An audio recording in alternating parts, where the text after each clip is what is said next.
In the heart of the decaying town of Ravenswood, nestled deep within the twisted forest, stood the ominous structure known as Hollowbrook Mental Asylum. Abandoned for decades, its dark history whispered through the trees like a curse. Some claimed it was haunted by the tormented souls of the patients who had suffered within its walls. Others believed the malevolent presence that lingered was something far more sinister. Jacob Mitchell, a young man desperate for work, had no choice but to accept a job as a night watchman at Hollowbrook. With his family drowning in debt and his prospects dwindling, he found himself reluctantly stepping through the Asylum's rusted gates one fateful evening. The oppressive weight of the building settled upon him like a shroud as he locked the gate behind him. The halls of Hollowbrook were a labyrinth of despair. Worn-down walls bore the marks of countless souls, each scratch and stain a testament to their agony. Jacob's footsteps echoed in the empty halls as he patrolled, his flashlight casting eerie shadows that danced with malevolence. The stories of Hollowbrook haunted his thoughts as he walked the haunted halls, tales of electroshock therapy gone awry, of patients driven to madness by the cruel experiments of deranged doctors, and of blood-curdling screams that pierced the night.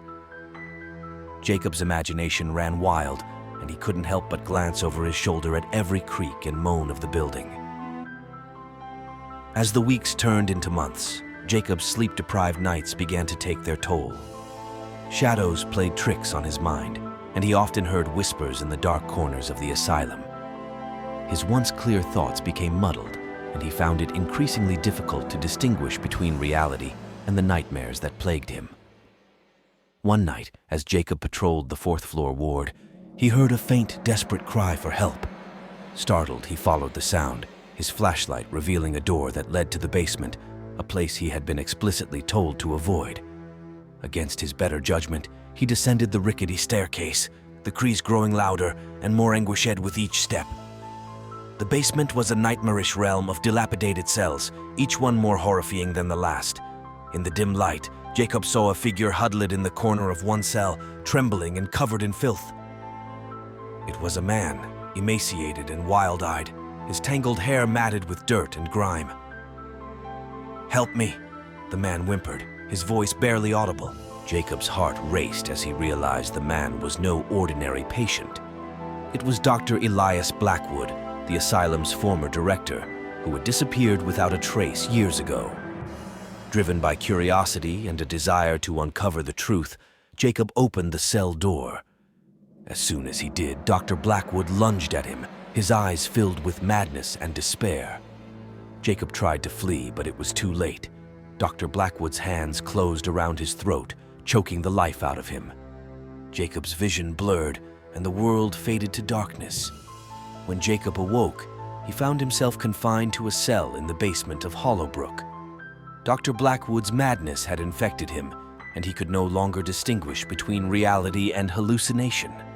The days and nights merged into an unending nightmare of torment. Jacob's once sane mind unraveled further with each passing day. He heard the whispers of the other inmates, who were nothing more than phantoms in his mind. He saw the twisted faces of the doctors who had tormented him, their cruel experiments etched into his psyche. In the end, Jacob became just another patient of Hollowbrook, a broken soul lost in the dark corridors of his own mind. The asylum had claimed him, body and soul, and he was doomed to wander its haunted halls for all eternity, a prisoner of his own descent into madness. Hollowbrook had devoured him, just as it had devoured all who had crossed its threshold. And so, the legend of Hollowbrook Mental Asylum endured, a place where the boundaries between the living and the dead, sanity and madness, were forever blurred. The tormented souls of those who had suffered within its walls continued to haunt the forsaken building, their restless spirits a testament to the darkness that lurked within the human soul.